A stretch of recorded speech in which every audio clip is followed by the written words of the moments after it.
All right, here we are in Unit 9, our last unit. We're going to start off talking about global change in looking at stratospheric ozone depletion. So here are your essential knowledge points. Again, pause and take a look at them. Also, they're in your unit guide. So the stratosphere actually contains 97% of the ozone in our atmosphere. We have learned about tropospheric ozone, which is down where we are in our part of the atmosphere. But the stratosphere, which is above that, has the most ozone. And so the ozone is mostly formed over the tropics. We have not gone over it yet in this PowerPoint, but you will see that sun and UV rays actually drive the reaction to form ozone. And so you have these circulation currents around the globe that carry all kinds of stuff, mostly to the poles. And so it's also carrying ozone. So the thinnest layers are going to be around the tropics and the thickest layers over the poles. And then it's usually varying by season. So it will be thicker in the spring and thinner in autumn.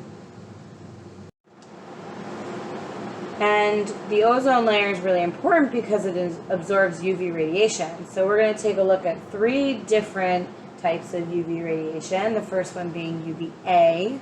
UVA comes down to Earth. It's not harmful to us at all. And actually it's really important for certain organisms like birds, reptiles, bees, because they actually see in they actually see UVA light. Just like we can see visible light. And so when fruits and flowers and seeds for their food and pollination stand out more strongly in that UV light, that's good. That's good stuff. UVB and UVC are not so good. We really don't want them coming down to Earth. So it's a really good thing that ozone is there. UVB is mostly the one that gets down to Earth that can be associated with harm to us through melanoma and cataracts. UVC really gets caught up in ozone mostly, but if we were exposed to it, it would not be good. So UVB and UVC, like I said, can cause tissue damage and can mutate DNA, and that's really for any organisms, even plants. If plants get exposed to UVB rays, their leaves get all kinds of messed up. And mutated DNA is what really causes cancer. And so it's important that we have the stratospheric ozone layer. It absorbs these 2 UV radiations. And like I said, it's very important for life on Earth. So before the formation of the ozone layer, most of the organisms that were alive were living in water because it was shielded from the radiation. Also, there was no oxygen in our atmosphere then either.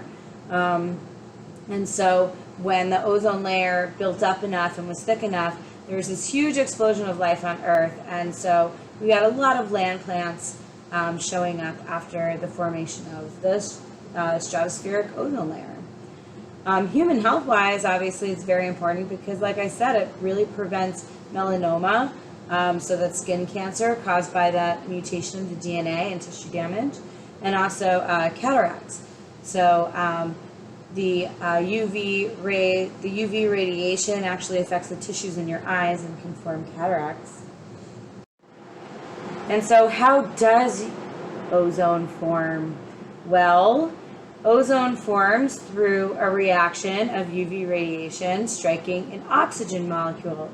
So that oxygen molecule is splitting apart, giving us singular oxygen atoms. And so those oxygen atoms are super reactive. They do not like to be alone. And they react with another diatomic oxygen to form ozone, or O3.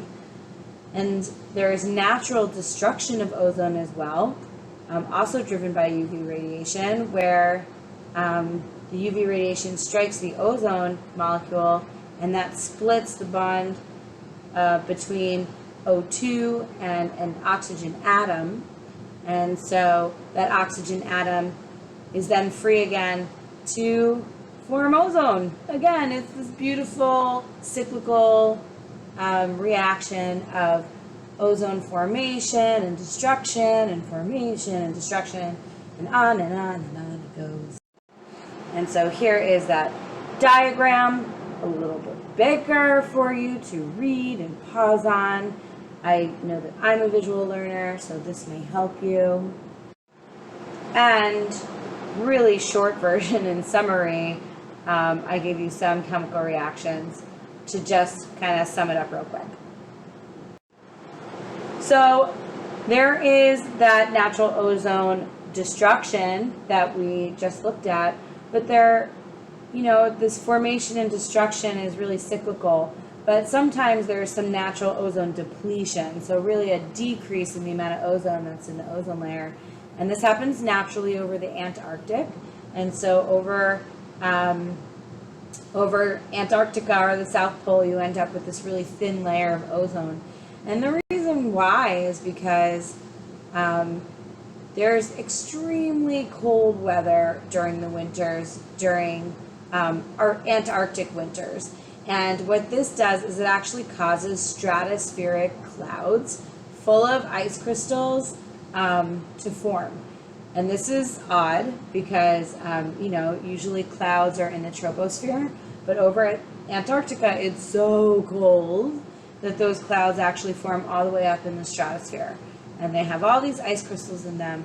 And those little ice crystals provide a surface for stable chlorine molecules to kind of hang out. And so when those ice crystals melt, those molecules are really released and through chemical reactions are converted into like a much more reactive form of chlorine. And so that chlorine will actually break down the ozone naturally.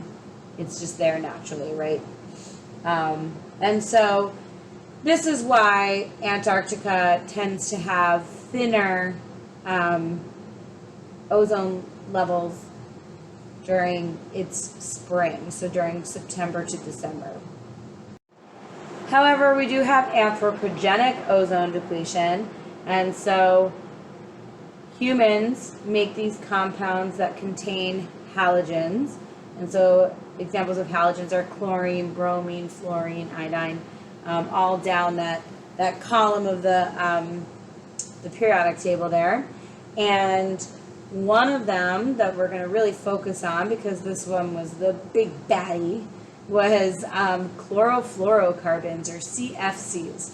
And they were manufactured in the 1920s, and we use them as refrigerants, aerosol propellants, so like spray cans, electrical cleaning solvents, foam, insulation. Anyway, CFCs have a really, really long residence time in the environment because they are not water soluble. So once they get up into the air, they can't precipitate out, and so they end up in the atmosphere for a really, really long time. So when those chlorofluorocarbons enter the stratosphere, the UV radiation that's present causes it to break apart, and that chlorine atom breaks off. And that atomic chlorine reacts with ozone and pulls that oxygen, or one of the oxygens, off of ozone. And so what you're left with is chlorine monoxide and a diatomic oxygen. And so that chlorine monoxide then reacts with more ozone and ends up breaking that ozone apart. So not only is it destructing it in the one way, it's also destructing it, it's also destroying it, sorry. It's also destroying it in another way, times two, right? And so that chlorine that's free, once it's free from that oxygen, is then free to pull off yet another oxygen off of ozone. And so one chlorine atom can actually destroy thousands of ozone molecules while in the atmosphere. And so, like I said, it has a very long residence time. And so that's a lot of ozone. And so this ozone depletion was really discovered in 1985, and we've been able to track it over the course of the years through satellite imagery. And so hopefully you can see through these images that ozone hole is actually decreasing. And so how do we reduce ozone depletion? And so this is a beautiful success story where globally countries came together and committed to reduce chlorofluorocarbon production and use, and it worked. I mean, the ozone hole is really decreasing, and it's pretty awesome. And so there were many amendments along the way, but from 1987, all of these countries came together and solved a global problem. And I think that's a really beautiful thing. And so it was a success, but kind of, but we're still getting there. Like I said, there are lots of amendments. And so we replaced chlorofluorocarbons with hydrochlorofluorocarbons, where basically it's the same thing with a hydrogen on there. The chlorine is still present, so it can still deplete ozone, but really to a lesser extent, so that's good. But the problem is that HCFCs act as a greenhouse gas, and that causes climate change, which we'll talk about soon. And so then they replaced HCFCs with hydrofluorocarbons. And so that's awesome because the chlorine is gone, right? It can't deplete that ozone anymore, but it's still left as a greenhouse gas. And so we're working on it, right? At some point we'll get to a place where the molecules that we're using don't do either of those things. And so I love the Montreal Protocol. I really think that it shows that if the world comes together, we can really solve global problems.